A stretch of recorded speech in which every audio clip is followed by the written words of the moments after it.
하나님 감사합니다. 오늘 수요일 저녁 남성교회 헌신 예배로 주님께 예배드립니다. 남성교회 회원들, 교회 기둥들이요 가정의 가장들입니다. 이들의 어깨에 많은 인생의 짐들이 있습니다. 하나님, 오늘 하나님 친히 이들에게 말씀하여 주심으로 삶의 무거운 짐들을 덜어내 주시고 친히 위로하여 주셔서 하나님 나라와 교회와 세상을 섬기는데 다시 한번 하나님 앞에 결단하는 시간 될 수 있도록 성령께서 이 자리에 함께하여 주시옵소서. 예수님의 이름으로 기도합니다. 아멘. 오늘 우리 수요 기도회는 남선교회 헌신 예배로 드립니다. 사실 3월 14일 지난 주일이 우리 교회가 속한 총회가 제53회 남선교회 주일로 정한 날입니다. 저희가 사순절기를 보내면서 주일날은 남선교회 헌신 예배를 따로 드릴 수가 없어서 오늘 수요일날 이렇게 남선교회 헌신 예배를 드리게 되었습니다. 오늘 우리가 함께 생각해 볼 것은 선교란 무엇인가, 또한 선교사가 된다는 것은 어떠한 일인가에 대해서 생각해 보려고 합니다. 오늘 제가 제목으로 삼은 이 하나님의 선교라고 하는 것은 제가 제목을 붙인 게 아닙니다. 이것은 20세기의 기독교 선교학자들이 사람들이 하는 선교란 사람들의 뜻과 계획에 의한 것이 아니라 하나님이 친히 주도권을 가지시고 세상을 구원하는 사역 자체를 하나님의 선교라고 붙인 것이죠.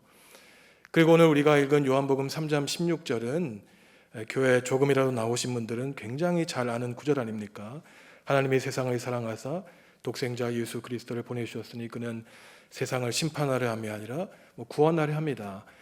이것은 우리가 굉장히 잘 아는 구절이지만 사실 이 하나님의 선교에 대한 가장 중요한 가르침을 주는 말씀이기 때문에 오늘 이 말씀을 통해서 하나님이 원하시는 선교라는 것은 무엇인가, 또한 우리 앞으로 남선교회 회원들이 가져야 될 선교의 지향점은 무엇인가에 대해서 함께 생각해 보려고 합니다. 아마 낯선 용어일지 모르겠는데 기독교 신학의 기독론이라고 하는 표현이 있습니다. 우리가 기독교 할 때 기독이란 뜻이고 기독론은 그리스도론이라고 해서 예수님은 과연 어떠한 분인가 라고 하는 것이죠. 500년 전에 많은 종교개혁자들은 예수 그리스도의 삼중직을 얘기해서 예수님이 하시는 중요한 일들이 있는데 왕이요, 제사장이요, 예언자라고 얘기를 했습니다. 예수님은 세상을 통치하시는 분이시고 세상에 제물로 오셨지만 제사장이시고 또한 하나님의 말씀이시자 말씀을 전하는 예언자라고 말을 하는 것이죠. 그래서 이러한 기독론이라고 하는 것은 우리가 믿는 예수님은 과연 어떠한 분인가라고 하는 것을 말하는데, 이 복음서에서는 예수님에 대해서 세상 죄를 지고 가는 어린 양이다 등등 여러 가지가 있죠. 그러나 특별히 오늘 우리가 읽은 이 요한복음에서는 예수님을 가리켜 어떠한 분이라고 말하고 있냐면은 하나님께로부터 세상에 파송된 사람이다 이렇게 정의하고 있습니다. 먼저 우리가 읽었지만 3장 17절을 보시면은 하나님이 그 아들을 세상에 보내셨다 이렇게 말을 하고 있죠. 원래 예수님은 하나님과 같은 분이셨고 하나님의 아들로서 하나님 보좌 옆에 계신 분이었지만 그 하늘 보좌를 떠나시고 이 낮고 천한 땅에 파송받은 분이라는 것입니다. 그래서 하나님이 아들을 세상에 보내셨다라고 하는 표현은 3장 34절, 17장, 20장, 요한일서 등등에 나타나고 있습니다. 그래서 하나님이 예수님을 이 세상에 보내주셨다라고 하는 이 표현 자체가 바로 하나님의 선교 행위라는 것이에요. 우리가 선교사님들을 세상에 파송하지 않습니까? 근데 우리가 잘못 생각하는 것은 우리가 무슨 선교헌금을 모아서 그분들의 생활비를 대주고 그분들이 오지에 가서 세상에 가서 하나님의 복음을 전하는 것으로 알고 있지만 그 원형에는 하나님이 그의 독생자 아들 예수 그리스도를 가장 낮고 천한 오지인 이 세상에 보내셨다는데 그 선교의 원형이 있다는 것이죠. 그래서 이것을 바로 하나님의 선교라고 하는 것입니다. 그렇다면 하나님의 선교에는 반드시 무엇을 필연적으로 포함하고 있느냐? 십자가의 죽음을 가지고 있다는 것이에요. 하나님이 예수님을 이 땅에, 이 낯선 땅에 보내신 이 사실 자체에 십자가에서 고난을 갖고 있다는 것입니다. 그래서 하나님이 사람들을 세상에 보내신다는 표현이 이 요한복음과 요한복음의 전통을 따르고 있는 요한서신에 계속 나타나고 있어요. 예수님을 하나님이 보내시기 전에 누구를 보내셨죠? 세례자 요한을 보내셨습니다. 그 다음에 그 이전에도 사실은 많은 구약의 예언자들을 보내셨죠. 그리고 예수님을 보내셨고, 또한 요한복음 20장을 보시면은 예수님을 보내신 다음에는 또 누구를 보내겠습니까? 저와 여러분을 이 세상에 선교사로 보내는 것이에요.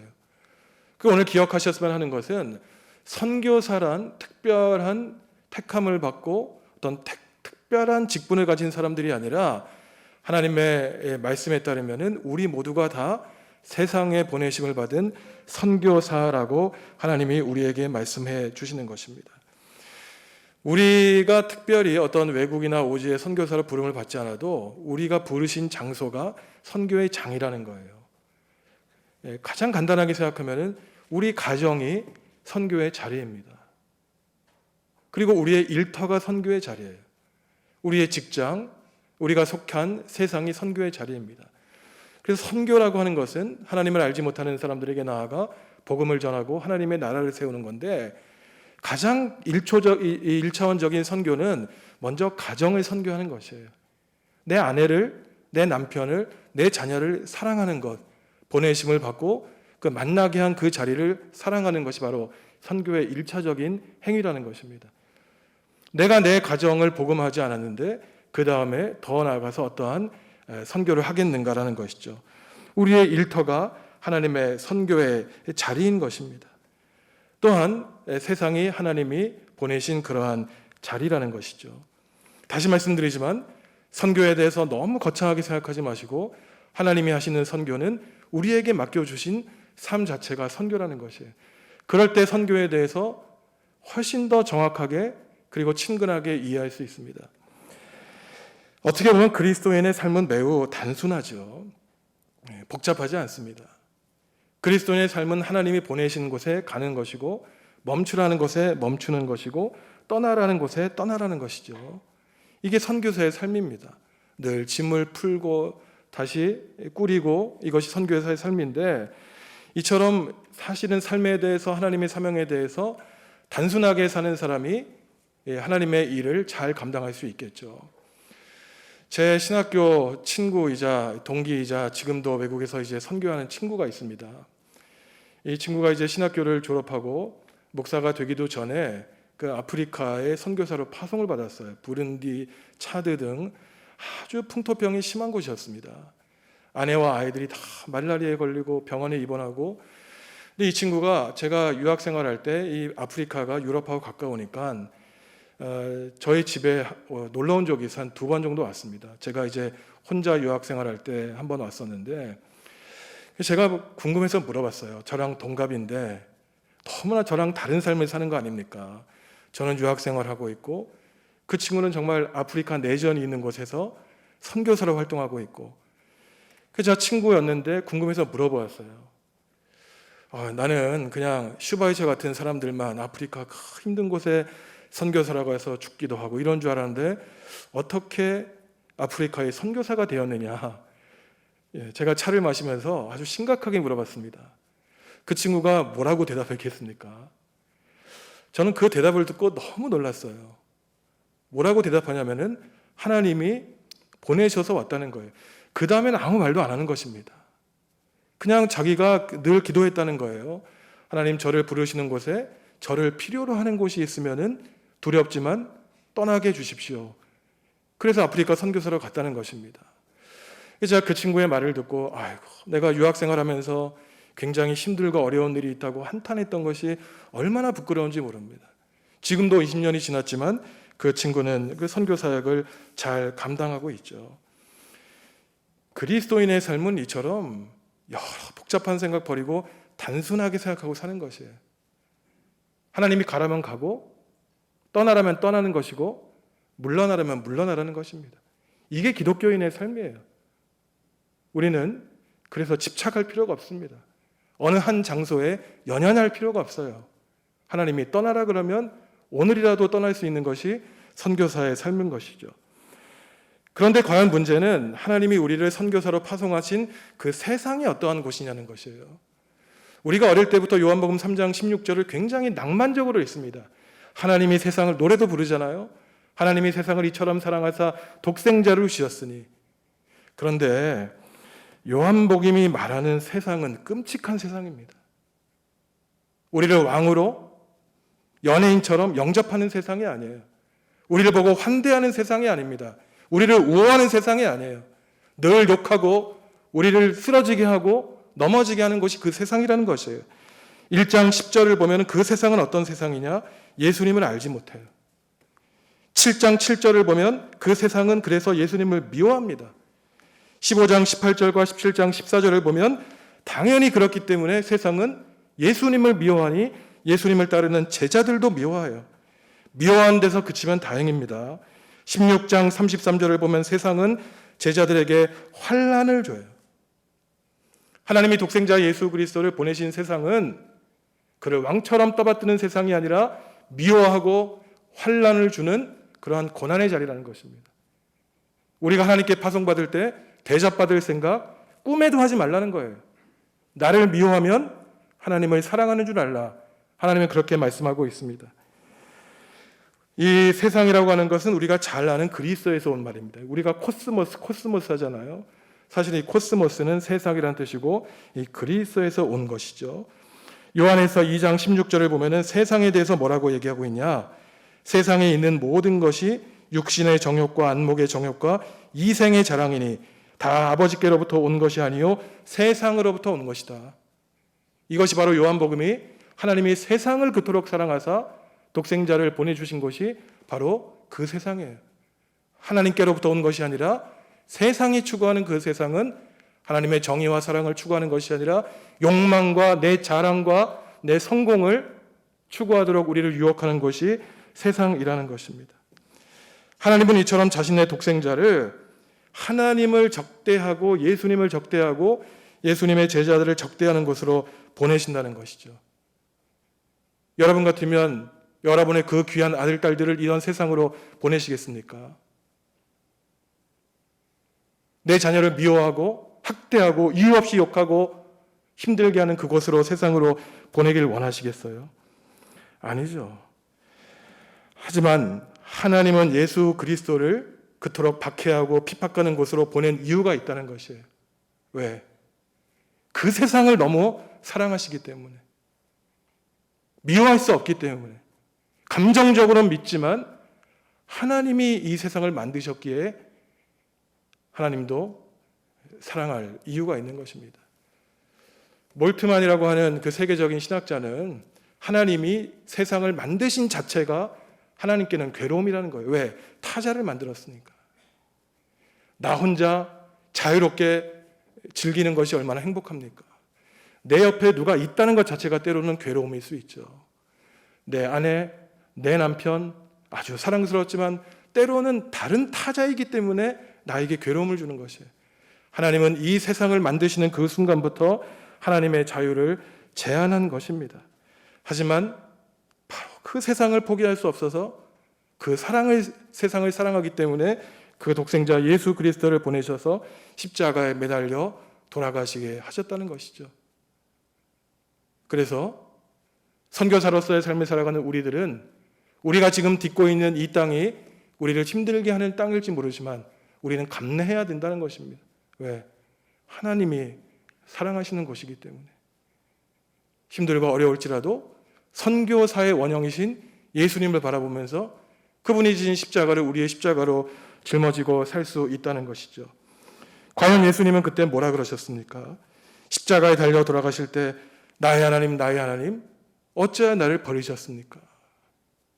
그러니까 아버지에 대한 신뢰가 있었지만 선교사로 파송받은 그 예수님의 마음속에는 정말로 인간적인 원초적인 하나님에 대한 원망도 없지는 않았던 것이죠. 하나님은 비록 하나님이 이 세상을 지으셨고 하나님의 아름다운 세상으로 지으셨지만 그 세상은 하나님을 떠나 살기를 원했고 더 나아가 하나님을 적대시한 세상이 바로 이 세상이죠. 하지만 하나님은 그 세상을 심판하기 위해 독생자 예수 그리스도를 보내신 것이 아니라 구원하기 위해 예수님을 보내셨다고 하는 것이 바로 하나님의 선교의 사상인 것입니다. 우리 또한 그렇죠. 우리 또한 하나님이 우리를 아무 목적과 이유 없이 이 세상에 보내주신 것이 아니라 분명한 뜻과 이유와 목적이 있다고 믿는다면 그 인생은 의미 있는 삶인 것입니다. 그냥 아무 이유 없이 먹고 자고 내가 원하는 것 즐기고 사는 것이 아니라 나는 그냥 내 개인의 삶이 아니라 이 세상을 지으신 하나님의 도구라는 사실이 있다면 나를 보내신 그 가정, 교회, 세상, 일터에서 선교사로서 내가 해야 될 일이 있다는 것이죠. 요한복음 29절을 보시면은 하나님이 보내신 일을 믿는 것이 하나님의 일이라고 하고 있습니다. 하나님의 일은 단순한 일이라는 것이에요. 하나님이 하신 일을 믿는 것이 하나님의 일입니다. 그리고 그 일을 수행하는 것이 하나님의 일이죠. 더 놀라운 말씀이 있는데 요한복음 14장 12절을 보시면은 나를 믿는 자는, 예수님이죠. 나를 믿는 자는 내가 하는 일을 그도 할 것이요. 믿으니까 그 일을 하는 거예요. 나를 믿는 자는 그도 내 일을 할 것이요. 또한 그보다 더 큰 일도 할 것이다. 이렇게 얘기하십니다. 예수님이 우리에게 말씀하시는 거예요. 나를 믿는 것이 내 일을 하는 것이요. 내가 한 일보다 더 큰 일을 너희가 하게 될 것이다. 예수님이 하신 말씀이에요. 내가 너에게 내가 한 일보다 더 큰 일을 하게 할 것이다. 무슨 일이겠습니까? 내가 십자가의 고난을 당했다면 너는 더 큰 고난을 당할 것이다. 하지만 내가 영광을 받았다면 내가 받은 영광보다 더 큰 영광을 너에게 약속해 주시겠다고 우리에게 말씀하고 계신 것이죠. 우리가 어릴 때에는 요한복음 3장 16절을 읽으면 굉장히 단순하고 낭만적인 말씀으로 읽었지만 하나님이 세상을 그토록 사랑하사 독생자를 보내주신 그 세상이 어떤 세상인가, 이것을 알게 되면은 그리스도인이 된다는 것이 얼마나 힘든 일인지 알게 됩니다. 그리스도인이 되기는 쉬운 일이죠. 내가 예수 그리스도를 입으로 고백하고 믿는다고 하는 것이 쉬운 일이지만 제대로 된 그리스도인이 된다는 것은 얼마나 힘든 일인가. 독생자를 박해하는 세상에 보내심을 받을 때 아버지 하나님께 순종하여 그 고난을 자신의 삶에 받아들이는 이 삶, 쉽지 않은 삶이 되는 것입니다. 세상 사람들처럼 살고 싶죠. 마음껏 내가 원하는 바대로 살고 싶고, 마음껏 사람 미워하고 싶고, 마음껏 욕하고 싶고, 내 감정에 충실하고 살고 싶지만 그리스도인이 그렇게 살 수 있겠습니까? 입을 다물고 내가 십자가를 지고 모든 고초와 모진 힘든 일을 당해도 하나님의 일이려니 하고 입 다물고 고개 숙이는 삶이 바로 제대로 된 그리스도인의 삶이라는 것이죠. 성경에 나오는 예수 그리스도의 가르침이 쉽지 않은 것들이 얼마나 많습니까? 섬김받지 말고 섬겨라. 원수도 사랑하라. 이것을 어떻게 가능하겠습니까? 그래서 예수님의 제자 바울 역시 고린도전서 9장 27절에서 이 어려움 때문에 이렇게 고백하는 것입니다. 내가 내 몸을 쳐 복종하게 한다라는 말이에요. 내 몸에서, 내 욕망에서 불끝 늘 튀어나오는 내 생각과 내 감정을 쳐서 복종시킨다는 거예요. 어제보다 오늘이 더 원숙한 사람으로, 오늘보다 내일이 더 원숙한 사람이 되기 위해서는 나의 감정과 내 생각을 두들겨 패서 복종시키는 것이 바로 참된 하나님의 제자 선교사의 삶이라는 것이죠. 제가 20년 전 서울에서 부목사 생활할 때 2년 동안 선교위원회 일을 담당하면서 한 번은 태백 이 폐광촌에 한 50여 분하고 국내 선교를 다녀온 적이 있었습니다. 이 진폐증 환자들에게 벽지도 발라주고 집 보수도 해드리고 또 보신탕도 끓여드리고 이 호스 끌고 꽂고 있고 죽음만 기다리는 분들이었어요. 또한 40여 분 데리고 몽골에 20년 전에 다녀온 적이 있습니다. 제가 이 말씀을 준비하면서 20년 전 그 상황이 떠오르는 거예요. 그 병원에서 죽음만을 기다리던 진폐증 환자들. 그리고 몽골에 갔는데 그 초원에서 이 떼국물이 흐르는 그 몽골 아이가 한 손에 그 야생 과일을 저에게 이렇게 집어주는 그 모습이 지금도 생생합니다. 제가 그 모습을 보면서 참 이 못 사는 나라에서 이 어린이가 순수한 마음으로 주는 이 모습을 제가 보면서 내가 이 아이를 바라보는 내 시선이 참 오만하고 타락했구나, 이런 생각을 하고 회개했던 일이 기억이 납니다. 우리가 선교하는 것은 불쌍한 사람 먹을 거 하나, 약 하나 주는 게 아닙니다. 나를 드러내기 위해서, 내 능력을 과시하기 위해서 선교하고 섬기는 것이 아니죠. 얼마나 그분들이 상처받겠습니까? 하나님의 선교는 그런 것이 아닙니다. 하나님이 사랑하신 그 세상, 비록 하나님을 떠나 하나님을 적대하지만 그 세상을 사랑하기 위하여, 그 세상을 위하여, 그 세상과 함께하는 것이 참된 하나님의 선교인 것이죠. 오늘 남선교회 헌신 예배를 지내면서 딱 두 가지 사실만 기억하셨으면 좋겠습니다. 한 가지는 무엇입니까? 선교는 사람이 하는 게 아니에요. 사람이 계획하고 예산 세우고 집행하는 것이 선교가 아닙니다. 선교는 하나님이 주도하시는 하나님의 선교라는 것이죠. 우리 스스로 사는 일, 그리고 우리를 살리는 일이 바로 하나님의 선교라는 것입니다.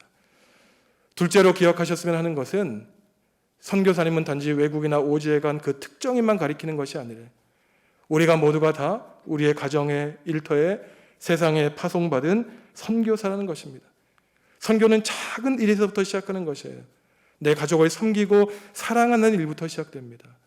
더 넓혀서 내 이웃, 내 일터, 그 다음에 훈련이 쌓이고 쌓여서 단순한 마음으로, 아까 제 친구 선교사님이 고백했던 것처럼 늘 내가 파송받는 훈련을 했기에 세상 끝까지 가는 일도 어렵지 않게 되는 단계가 바로 직업 전문 선교사의 길이 되는 것이죠. 갑자기 선교사가 되는 것이 아닙니다. 내 가정에서부터 나는 파송된 사람이라는 의식을 가지고 내 아내와 자식과 또한 이웃을 사랑하고 섬기며 하나님의 복음, 하나님의 질서, 하나님의 나라를 세워가는 것이 바로 선교사의 삶인 것이죠. 우리 남성교회 회원 여러분들은 우리 교회의 기둥 아닙니까? 그리고 제가 기도한 것처럼 한 가정의 가장이죠. 얼마나 우리 남성교회 회원들의 이 삶에 무거운 짐이 있을지 아무도 모르지 않습니까? 이분들만 아시는 문제지 않습니까? 하나님께서 우리 남성교회 모든 회원분들의 삶 가운데 임재하여 주셔서 이 삶의 무게를 가볍게 해주시고, 그래야 더 큰 하나님 나라와 교회와 이 세상을 섬기는 우리 정읍중앙교회, 남성교회 회원들이 다 되시기를 주님의 이름으로 축원합니다. 기도하시겠습니다.